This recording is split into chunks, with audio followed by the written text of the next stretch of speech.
Hi, I'm Chef Stephanie Herrington, the department chair as well as chef instructor for the Culinary and Pastry Baking Arts at Austin Community College.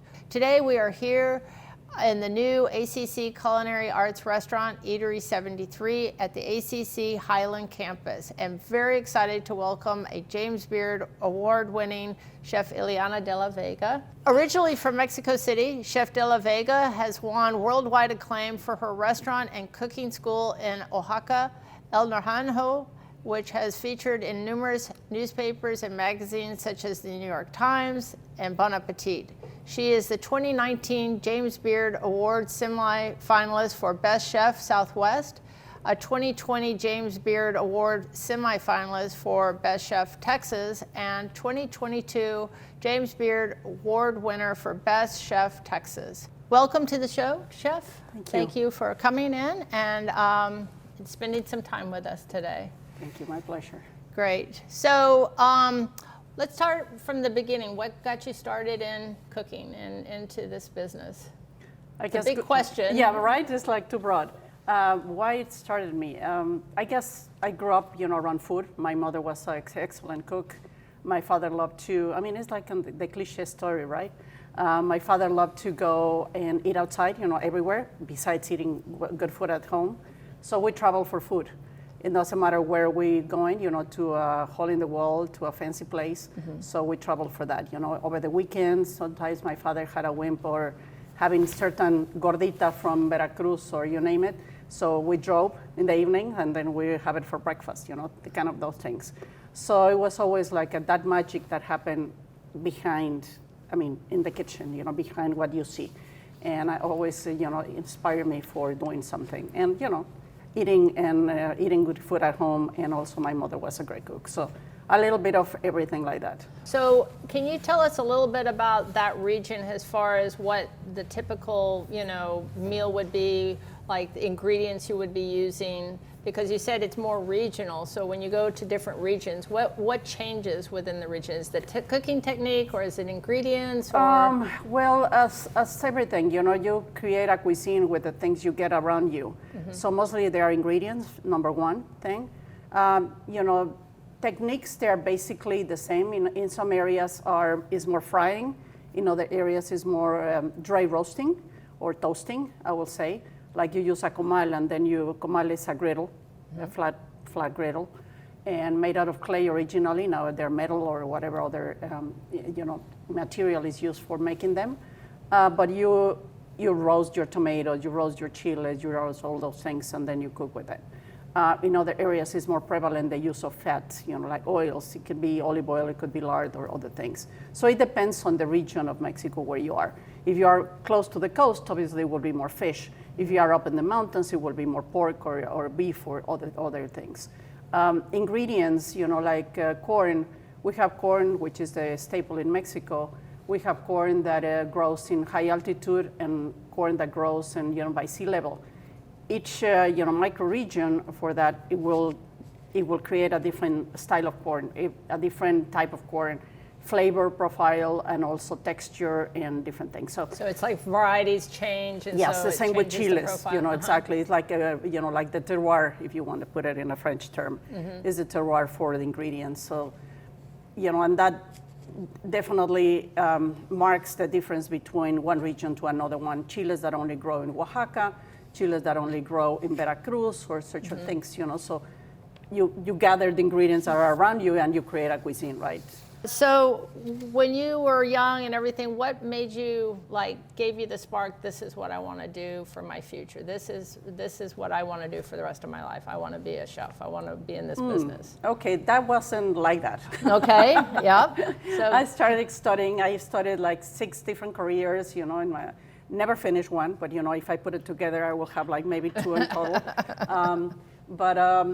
My mom was a chemist, so when I was in the middle of those careers, thinking of what it was really what I wanted to do, I always cooked. That's given.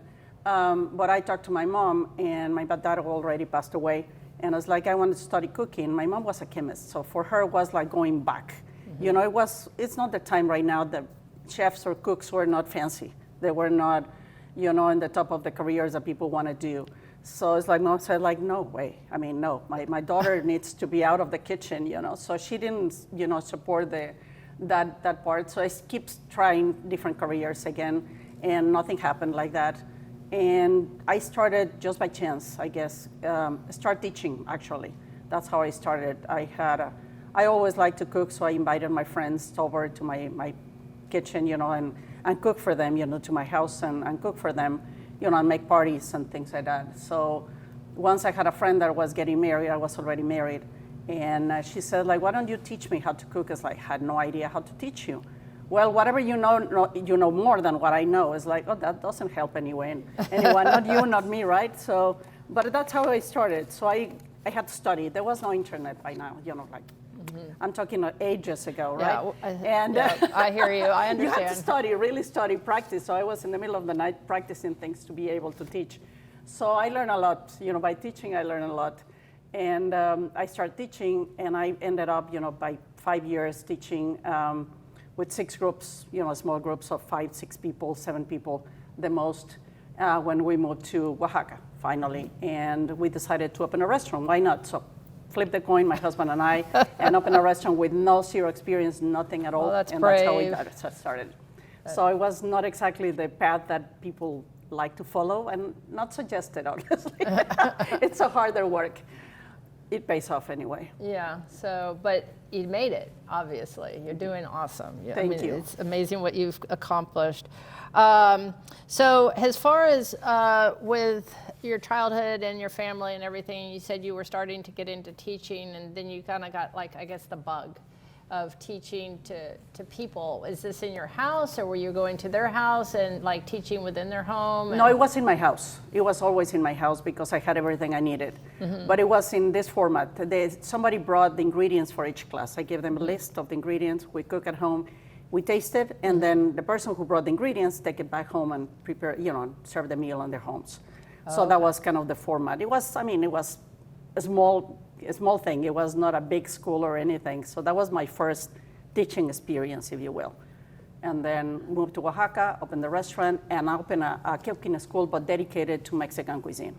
So how did you decide that's it, we're doing the restaurant? It's like, was it because you were getting so many classes, or you just like wanted to change it? We needed to change from Mexico City. We thought at the moment that it was not the perfect spot to raise our children. We have 2 daughters, my husband and I. So we decided, let's go to a quieter place. My family is from Oaxaca. I was always longing to have a big family, so let's move to Oaxaca. And then it's like, what are we gonna do here? Well, why don't we open a restaurant? Seriously, it was just like something like that. And so we did. We thought at the beginning, okay, let's open, you know, like a 2x2 restaurant, you know, tiny little place that almost we take the order, go back to the kitchen and prepare the food and come back and serve it. Of course, it didn't happen that way either, because we found a colonial house, a magnificent, beautiful colonial house, huge, by the way. But so we opened it there. And from not knowing anything about restaurants, we started a restaurant. It was interesting. I guess it was a learning curve, but I guess we did it right. It's a good team, my husband and I. I'm the face of the restaurant and everything like that, where we work together.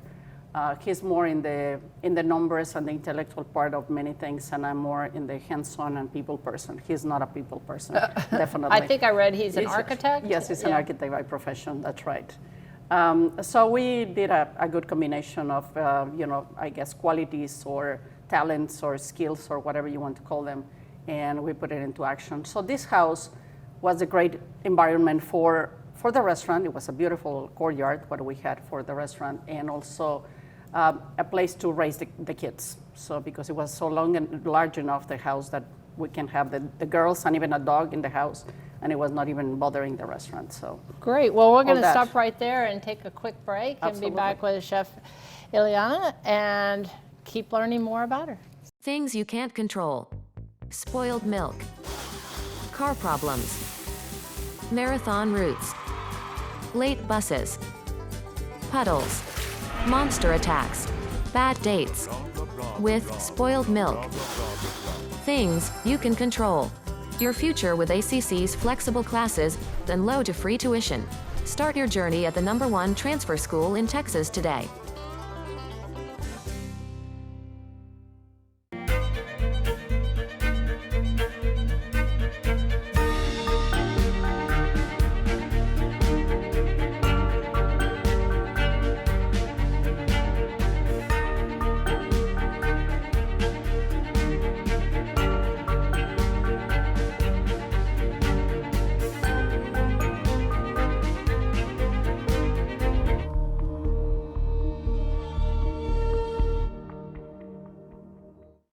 Welcome back to Campus Spotlight, where we're talking with James Beard, award-winning chef Iliana de la Vega.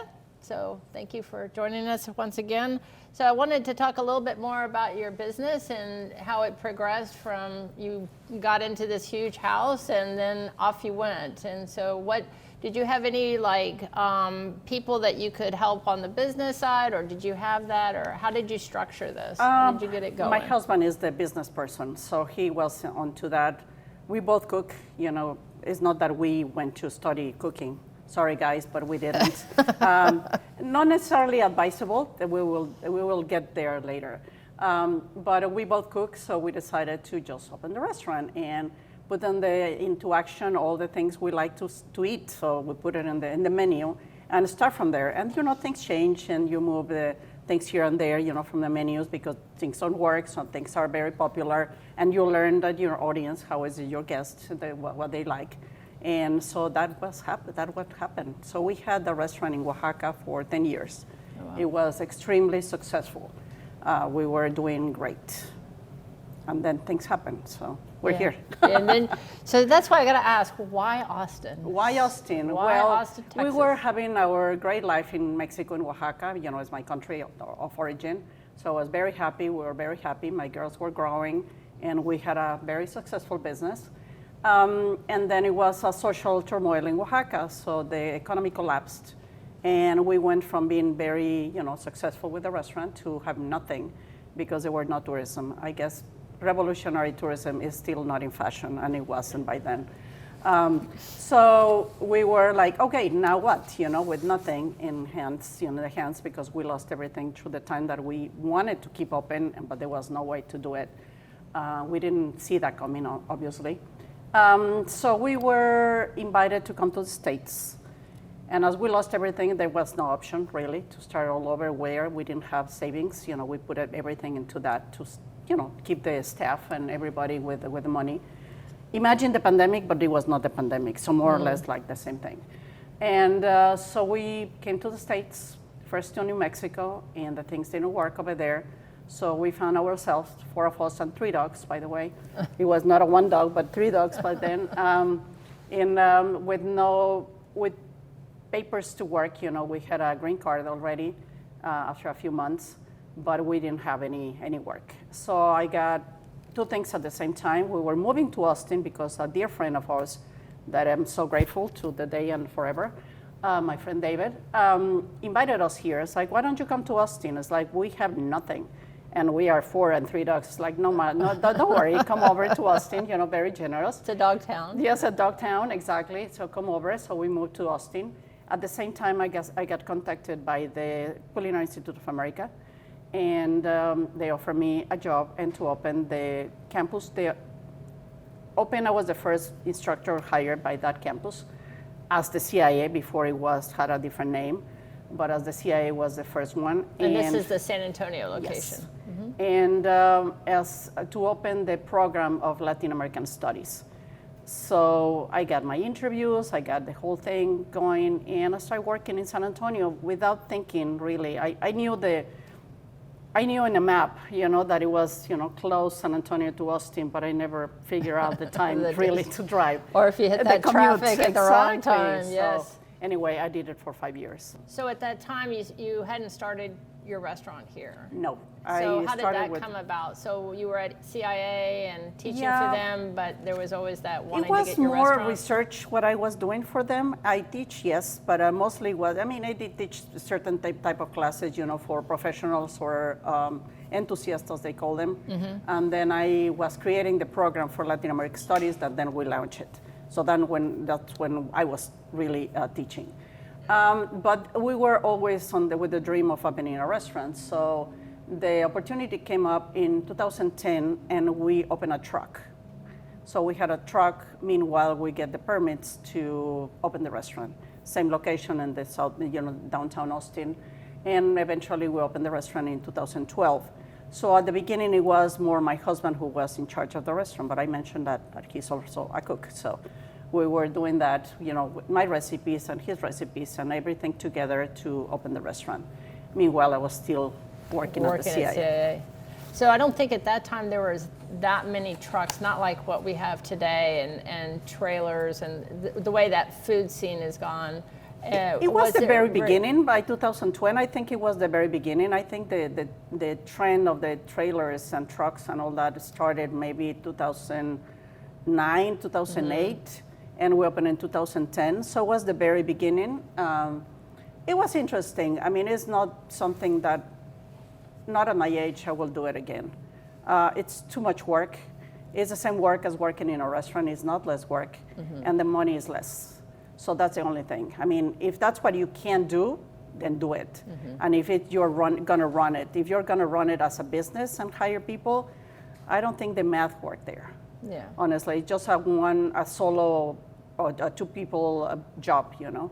Otherwise, it's too much. So you talked about doing research for the school, but at the same time, I guess you were kind of doing it for Austin, and because we do have a lot of Tex-Mex restaurants and Mexican restaurants. But how did you think about setting yourself apart from the others? Nothing against Tex-Mex, but not what I do. I not that I know much of it. I mean, I know some. I know enough of every cuisine, but it's not my thing, honestly. I do regional Mexican cuisine, kind of classical dishes. I don't go either for very modern takes on the presentations and plates and all those things. It's not my style either. I like food to be remembered. And unfortunately, what I found, at least my opinion on that, is that if you go too much into details and make towers and make foams and make all those fancy things that look beautiful, this great presentation, you can take the first and the most beautiful picture for Instagram, but then I wonder if you will remember that dish 1 week later. Yeah. Which ingredients were there, what it was, it has a name or something. So memory goes too fast now, and with the pace that we live in, it's even more. I like dishes that you will remember, and that is more my take on the food. Is there one dish that is just been always, you have to have it on your menu, and like when you first started your truck? Picking your no, favorites? things have changed. No, things have changed from there. I mean, obviously, guacamole, who can live without a guacamole, right? A good guacamole, a good ceviche, that has always been there.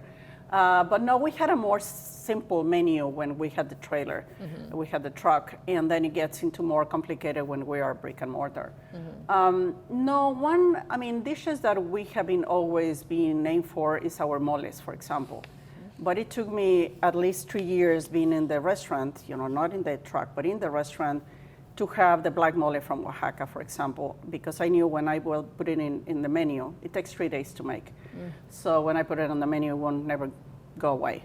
I can't, it's something I couldn't change. So it's still there, it still take 3 days to make it, and we still make it. So it's one of the staples that we prepare. So how, is there anything with your new restaurant? You said you're at a new location. Right. And so have you done any big changes as far as your menu goes for that, or? Not really. Pretty much the same? No, we keep more or less the same. We change things. We just get bored of something and move it. It's not like we change it seasonally or every 3 months or whatever. No, nothing like that. We just keep switching dishes, like favorites, but sometimes okay, we have done this too much, so let's take it off and put something new and see how it goes. We have sometimes we put the specials to check them out, and so that's how it goes, but not really that we change everything every time. Okay, so we have a lot of students here today, and to some of them, if you could explain what mole is for some of our students, because they might not know or understand really what goes in, and there's quite a variety out there. Right. So mole is kind of the most known dish in Mexico, I will say. And mole is a sauce, essentially. It is a concoction that can contain many ingredients or very few ingredients. So where it makes sense, right? Nowhere.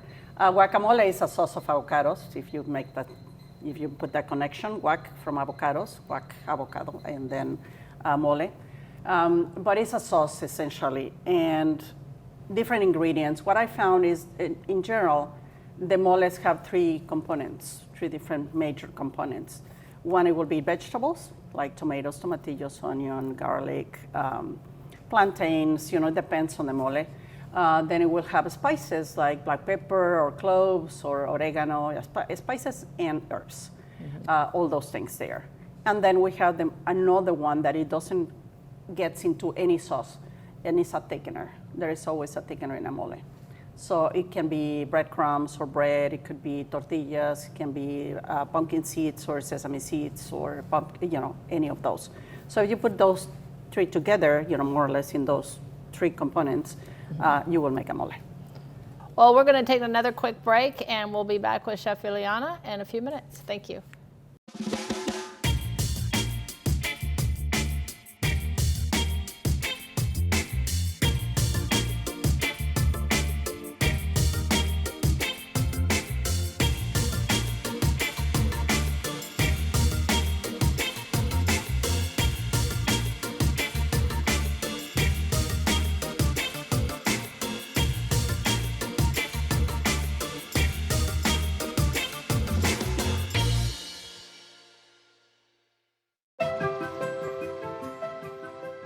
About 99 or 2000, I was an ACC student. And then I ended up doing my PhD also at UT Austin. ACC is far beyond the typical 2-year school that you might have in your imagination. I think that ACC is a place for students to be able to come and decide what they want to do, to be able to come to fulfill whatever dreams they might have. What I love about ACC is that I get to grow every day. It is truly a community.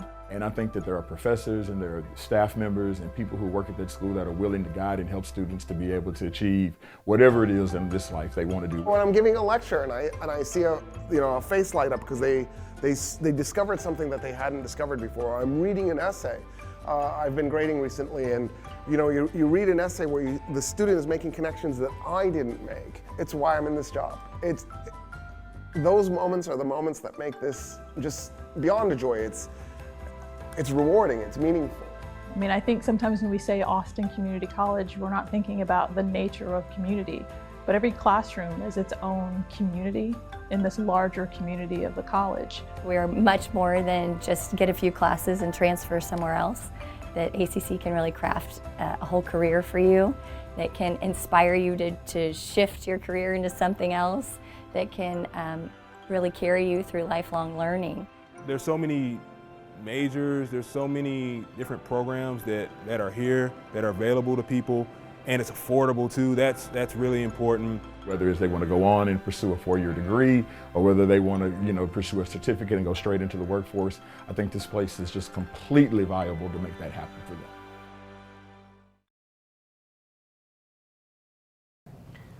Welcome back to Campus Spotlight, where we're talking with James Beard award-winning chef Iliana de la Vega, and we're going to talk a little bit about the pandemic. We all have to talk about it. It was a big part of everybody's life. It kind of put the brakes on for us, for sure, here at school. Oh, yeah.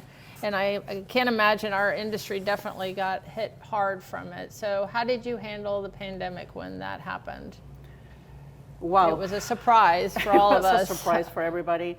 Obviously, nobody thought that it was taking so long to recover from it. We had a little of experience with that, as we had our restaurant in Oaxaca that failed, because of things that they were out of our control, not that we failed personally. But you can see that coming, when the things don't change and you're still stuck. I have to admit that closing 2 months, it was a great thing for me personally. I'm so sorry, but I enjoy them. Being at home, cooking for my husband, my daughters were away, having my little puppy, so I enjoyed that time, but that was a separate thing. Of course, super concerned about the situation and what we're gonna do tomorrow and what is gonna happen. What about our employees? What about the restaurant? What about the future? The thing that changed, and it was so different from here than our experience in Mexico, it is here we have help from the government. Makes a big change. Yeah. In Oaxaca, in Mexico, we lost everything. And that was like, oh, bye, ciao, adios, nothing more. We had the help from the government, so that helped a lot. So we took advantage of that, as I guess most of the people with businesses did. And that makes us survive. Different challenges came after, because you had to open, and we had to open 2 months later, because, and even 1.5 months, the city was opening again, restaurants and such. And I don't think we were ready, but we had to open because we couldn't lose the position that we had. I mean, little or no, we had a certain position in the business, so we didn't want to lose that, floating and everything. So we opened. Not the staff wanted to go back to work, number one. Ingredients and produce and everything was different. Also, the getting things, you get things sometimes you don't get the things. No, it doesn't matter how much you order or how little you order, you get whatever they want to sell to you. Yeah, the supply chain just still, stopped. like right now it's still kind of weird. We have never been big on takeaway, take out orders. So we put that, I created a menu because our menu in the restaurant is for eating there. Food cannot be necessarily reheated and stay well. And I don't want that to, for my guests or my people to eat anyway. So we create a different menu. So the mall, instead of having a beautiful dog breast, perfectly seared and cooked to the, medium rare and serve it, they will get a, shredded chicken because that can be reheated in the microwave or whatever you want it. So we may have a little menu for that. But I mean, never took off, really. It was not, it was okay to do it, and we still, are very grateful to our patrons that decided to take away, and they liked it and everything. But it's not what we wanted to do. The staff didn't want it to do either. So it was a very complicated time. The staff didn't want to come back to work.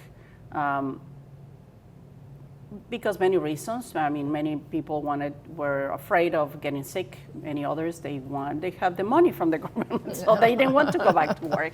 Why? If they were making very close to what they make, working and not working. Sitting on their couch watching a movie. Yeah. Exactly. So it was hard. Mostly, I would say, it was hard. The front of the house people. The back of the house, we were okay, but the front of the house, they didn't want to come back to work. So that was a big challenge. And then things happen, one year that you don't know how it happened, but it went by. And we're 2020 started, and something also interesting, we were just moved to the new location when that happened, when the pandemic hit. Oh, wow. So it was harder because we were already, launching in a new neighborhood, knowing our people and everything. And then it's we had to close. Oh. It didn't matter anyway. So, and then 2020 started, and we won the award, so that changed everything. People were already going out to eat, and with that fuss and everything. Yeah, I think that's been the biggest thing that I've noticed is how everybody had to change their model. Their business model was completely different. And I think it opened up maybe some doors that we hadn't explored before, but right. And, I think for our industry, it's always been the same. But now, talking with chefs, we heard about kits being made, that some restaurants were doing that. And then you could cook along with the chef, and you had those different options. So cocktails to go. I like that. Yeah, the cocktails to go. I like that. But anyway, are you keeping any of those new models in place, or are you just back to your... No, go back to normal now. Back to normal. Yeah, I haven't sold a cocktail to go in months, I guess. No, still we do. But, margarita to go or whatever, something like that. But it's more rare now. Yeah. So you also have school that you do, and you have trips that I guess you organize. That's correct. If you could tell the students a little bit about that. That was something years ago. We had planned to do this interview about 3 years ago, and we had started talking, and then, of course, the pandemic happened. And but if you could tell them a little about what you do and why this came about, these tours that you do. Well, it started, many years ago. I was doing, I was requested by, some people I know in the industry to create tours for them, to teach them, about certain region in Mexico, let's say Mexico City or Michoacan or whatever, Oaxaca. So I took, a group of the people from a restaurant or other situations that I had also. And I designed a trip where we cook, 1 day or 2 days, depending on what they wanted to accomplish during those days. And so we went to this location in Mexico, and we eat everywhere, from hole in the walls to fancy restaurants, so they can see the scope of the food that is available in the area. We also visit cultural spaces. Let's say if there is an archaeological site over there, or there is a museum, or, to give them the context of the area. Not only of Mexico, but also the area. If we're talking about Oaxaca, we go to Monte Alban, we go to certain museums, and we do certain things and eat here and there markets and visit markets and all those things. And 1 day or 2 days we cook. So that started, as a private thing, for companies that I was doing. And then my daughter, my youngest daughter, so she's an anthropologist and also a journalist, asked me, like, why don't we do this, Mom? And I was like, okay, yeah, sure. I don't know how to start promoting it. Well, we started promoting it, with a little poster in the restaurant and an ad on Facebook. So very simple. Everything is like opening a restaurant, right? It's that simple. And we have been doing it for 7 years. Wow. Very successfully. We did like 16 trips this year. Normally we do week-long. It's like 7 days or something like that. And we're covering 4 regions now of Mexico. And we have the dates available and everything like that. And we also partner with another big company, and we partner with them doing their tours in one of the locations, which is Oaxaca. So you're going with them on all of the places that they're visiting? No, it's like a seven day, depending. You sign up for one destination or another. Okay, because that's something that we've done is study abroad here in the department, and so that's something we want to explore. Sure. To do, maybe go to Mexico. We've gone to France and Italy, but it'd be nice to do something closer to home. Oh, definitely. That's a long trip.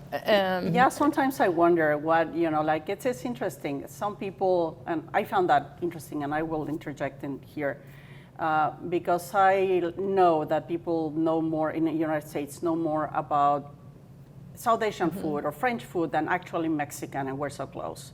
Right. But the misinformation about Mexican food is just big. Seriously. People think it is cheap food, it's not worth it. It is greasy and fattening and all that, and it's like, oh, so wrong. Well, you're on a good mission to get that changed. Yes. And get the word out. That I do.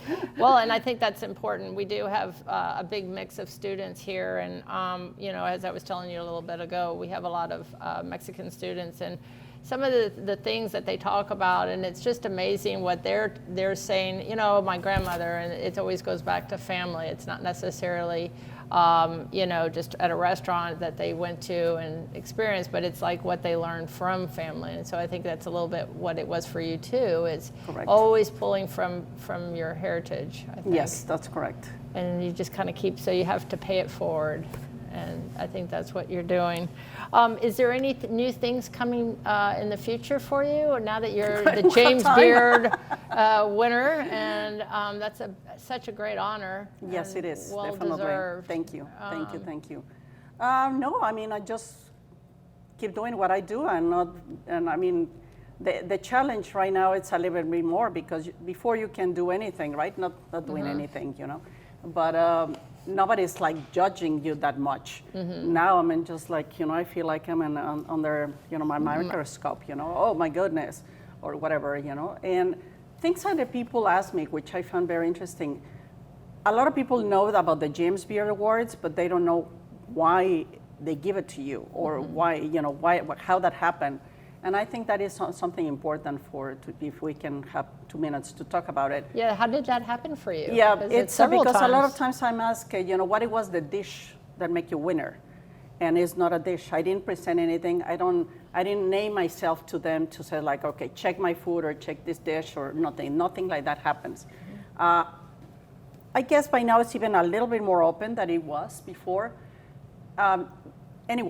Anyone that's looking at us right now can send, like a suggestion to the James Beard directly. It's like, I want to name this restaurant because I think it's, or this chef, or this service, or whatever it is, that they have different categories for that, as a James Beard nominee.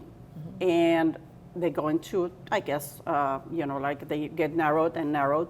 So they get all the entries first, and then they narrow them, and some judges decided who can be because of the trajectory, whatever, and it goes narrow. And then finally, there are, I think, like 5 or 6 judges that go to the restaurant, or several restaurants that they are in the finalists. Did they let you know when they're coming, no, or it's all? No, okay, I didn't even know that they were, like who they were or when they went. I had no idea. Wow. I have, like after the fact, a couple of them wrote some articles about how at least the one in Texas, I don't know everywhere else, but there were 5 or 6 judges here in Texas, and one of them or 2 of them wrote how there was their, how they came up to it.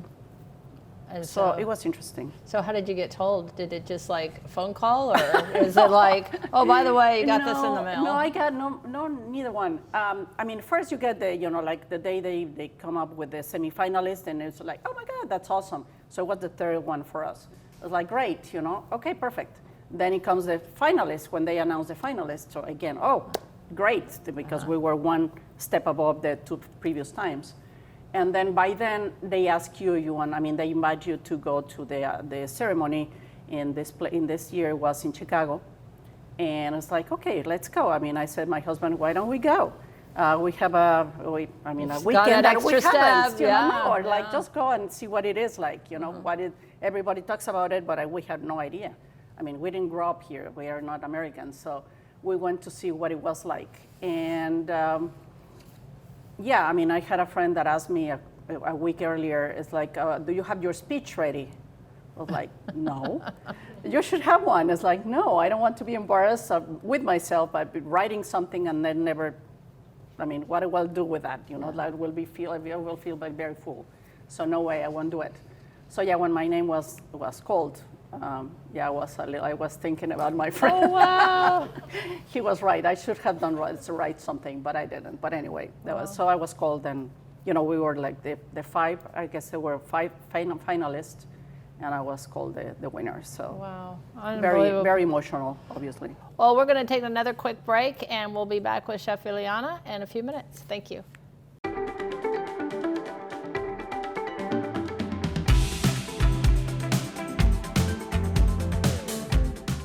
What an exciting day. We're so excited to celebrate the relaunch of Big Pink Bus. Lone Star Circle of Care is a federally qualified health center, so we have a lot of primary care services throughout Central Texas. Typically we partner with ARA, where patients can go to fixed sites for screening mammograms. But this provides an opportunity to go out into the community, provide high quality 3D mammograms to get those screenings out into the community where they're needed most, at an affordable price. And to see this actually happening, it took a long time, but Williamson County was able to use some of our federal CARES dollars to put towards re-equipping the bus with some really high-tech mammography equipment. And we are excited to do that because every woman counts. It's critically important to find breast cancers early. A woman who is diagnosed with a stage 1 breast cancer has a 99% 5-year life expectancy. A woman diagnosed with a stage 4 breast cancer has a 27% life expectancy. So the key is catching cancers early, and the bus will allow us to do that, especially for uninsured and underinsured patients who can't otherwise access screenings. But really, it's just a celebration of everyone coming all together to know that we can actually launch this and get it on the road, get the wheels rolling, and take mobile mammography to women who need it.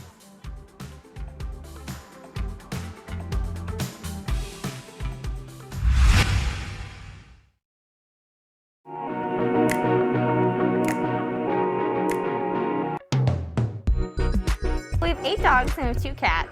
The cats are always really fun. They always like to play with their little teaser toys. We have a lot of enrichments for them. I love this program, and I love that we work with the shelters. I really wasn't expecting that going into this program, so I was really excited to hear that. We do so much for the shelters. We make sure all the dogs are spayed and neutered, vaccinated, and just make sure they are completely 100% ready to go into their new homes.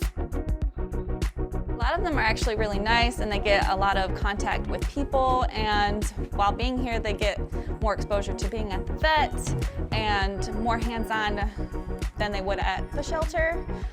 So adopting the animals from here compared to the ones that were at the shelter, they're a little bit more people friendly because they're a little bit more exposed. But the shelter animals in general, they're just full of love. They're always looking for a home. I just think that they're amazing. I want to take all of them home personally.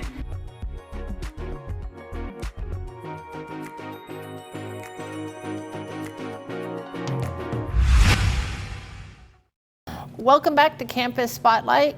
We're wrapping up our conversation with Chef De La Vega, and we're gonna finish up on just some questions about what's gonna happen as far as how do you mentor students, and how do you keep innovation going for yourself and in the restaurant and things like that? Well, mentoring, I haven't done it in a while. I used to do it a lot when I was at the CIA. I keep a few people still on my radar, people from Mexico as well, but you know, I'm open to that, definitely. Do you like it? I mean, is it? Sure. I mean, yes, to a certain degree. I'm busy, so in general, I can help, you know, get together, talk about it, things and such. Not like super close monitoring. I can't.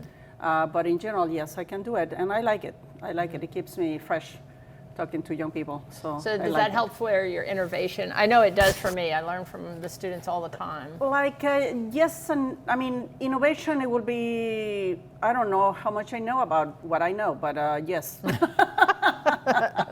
That's an interesting way to put it. Yeah, it's true though. I mean, there are things that definitely you can always learn, you know, how is the things, what is the people looking for, you know, those things, yes, definitely.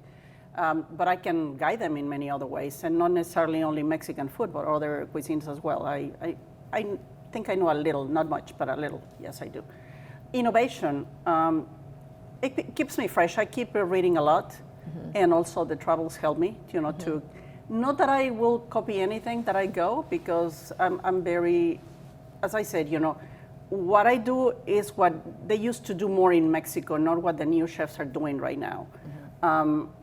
So I keep, you know, more traditional style Mexican food.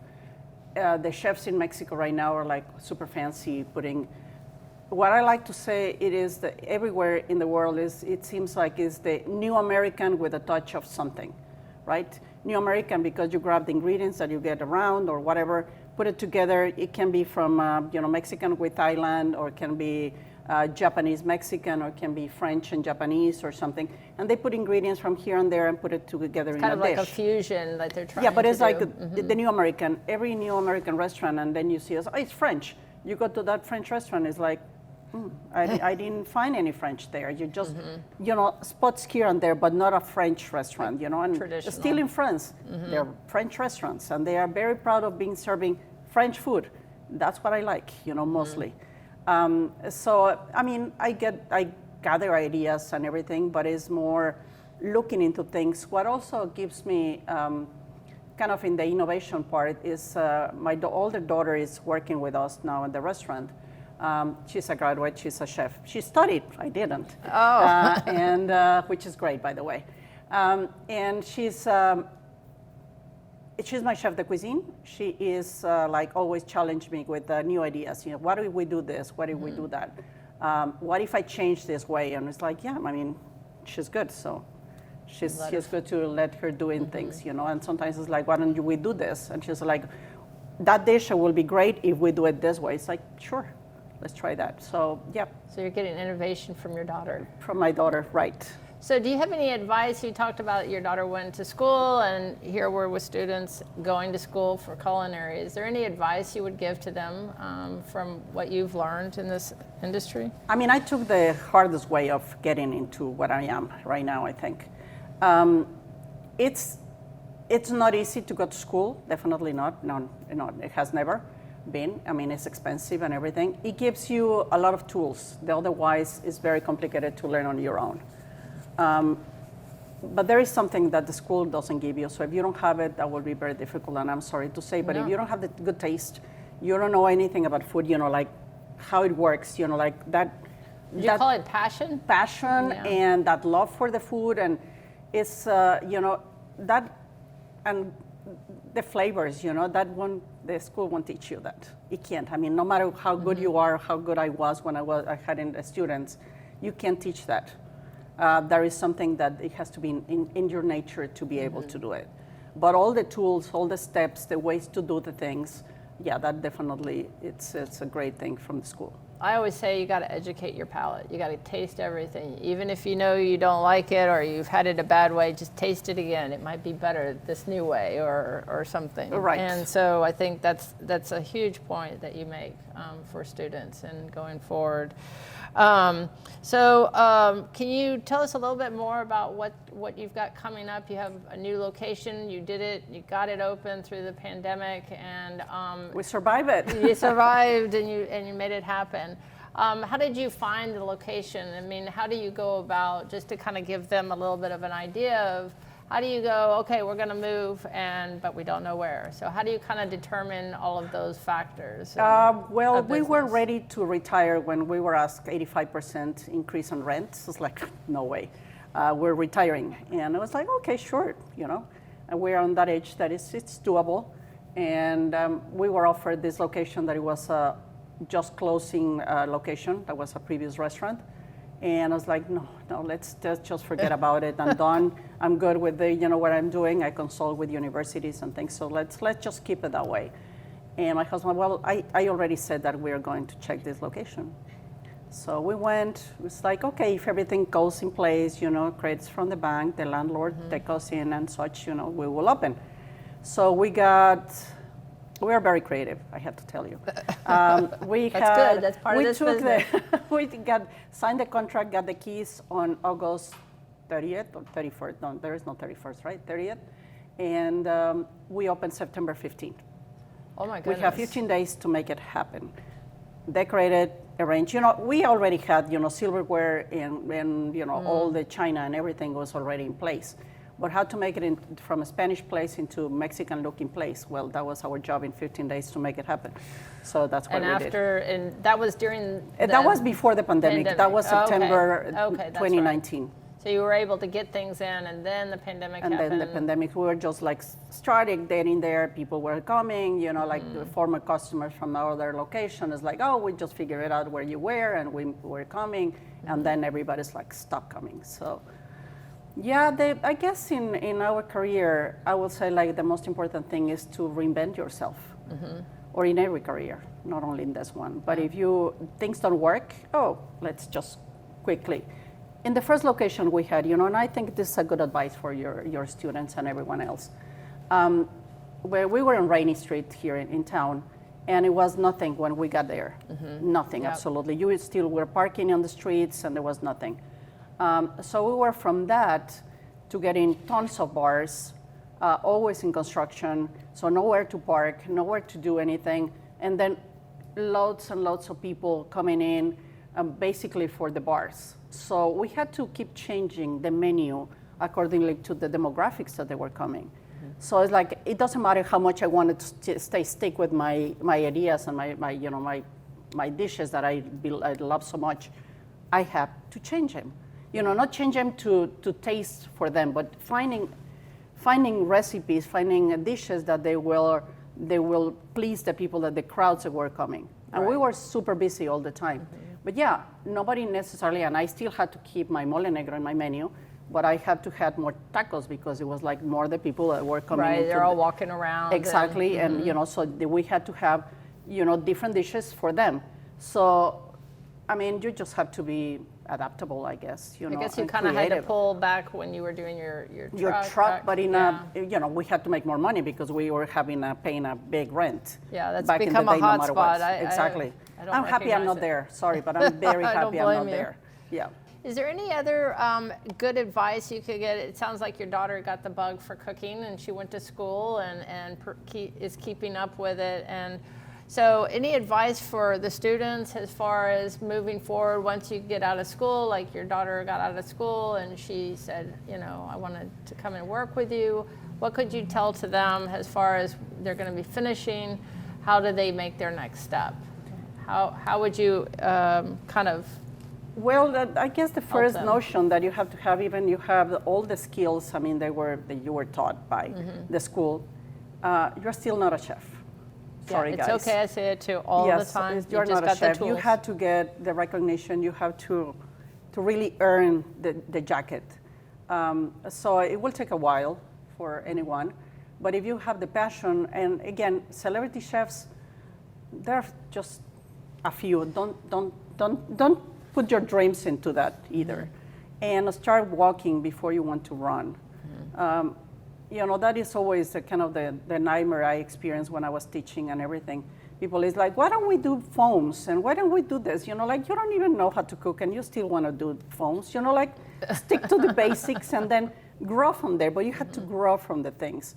It's not that things will come to you like from some heaven or something. You have to grow for it, you know, learn and step by step doing them. I guess go slowly, that will be the other thing. And it's very hard work. So honestly, when my daughter wanted to go to culinary, I said, like, don't do it. Why? You know how much work it is, right? Yes, I know. You still want to do it? Yes, I still want to do it. Okay. Sounds familiar. Okay. You know, up to you. You know, there you go. Yeah. But you know, she already had the experience of seeing their parents working. You know, from early morning to closing restaurant every single day, every day of the week. So she was, I mean, she was not lied about. If the students have a little bit of previous experience, I think is great. Because they know what they're getting in. Is there any specific area that you think would benefit them as far as getting an experience, like what type of operations? I mean, a lot of people, I mean, if it's not fast, you know, that would be, you know, fast food, it would be better. If it's actually somewhere that they can prepare and they get into the kitchen and cooking and dicing and peeling potatoes, hundreds and hundreds of potatoes or whatever like that, chopping hundreds of onions. That will give you a better idea what you're, you know, like you're facing, what is your future like. Because it doesn't matter, you know, I do dishes sometimes. If the dishwasher doesn't show up, I prefer to do the dishes than moving my line cook because he knows by memory how to do the things, you know, like how to put the pan here, put the duck breast there, put it in the oven. Every single thing, he does it every single night, 40, 50 times a night. So he knows exactly what to do. If I get there, I mean, I can do it. I've done it, but I'm slower. So I prefer to do the dishes than he's untouchable, believe me. Don't want that to back up. And you know, and the dishwasher is also a savior. So treat well your staff. That is another thing. You know, be kind, never yell. I don't know. I have always been my boss in the kitchen. So nobody. I don't like anybody to yell at me, and I won't yell to anyone. If I had to say something, say it in private. But never yell at anybody and treat everybody like you want to be treated. It's very important. Yeah, those days of the screaming chef is long gone. They have a thing called HR. They pretend that, you know, it goes somewhere else. Yeah. So, I mean, it's just a hard work, but you have to love it. If you don't love it, move to another thing. Yeah. Seriously. I have a lot of students I know that, you know, like they started in this and they moved to something else. You have to do what makes you happy. Yeah. That's the other thing. Absolutely, and that passion has to stay in there. So, well, thank you so much for your time and talking with us and the students and sharing your story of how you got to where you are now, which is an amazing story. And congratulations again on your awards. Thank you so much.